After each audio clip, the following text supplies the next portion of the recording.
Hi everyone, welcome back to this channel. In this tutorial, I will show you how to unlock outfit preset in Hearttopia. So Hearttopia has a preset feature. This feature will let you save your favorite outfit combinations. So later you can switch your entire look with just one click. It's super useful if you like changing styles often. And how do you unlock it? To open this preset feature, you need to increase your clothes collections points.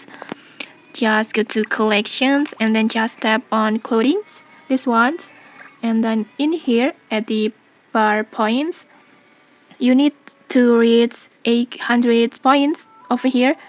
Just keep collecting more fashion items, outfits, or accessories, or maybe other dress up pieces to rise your total points until get the 800 points. And once your clothes collection reaches that level, the preset feature will unlock automatically.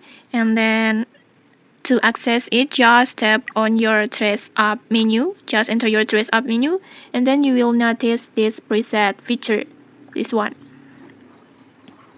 And next, in here you will be able to save and use your own outfit preset at any time. And okay, that's how to unlock outfit preset in Hearttopia. If you found this helpful, don't forget to like, comment, and subscribe for more tutorials. Thanks for watching and see you!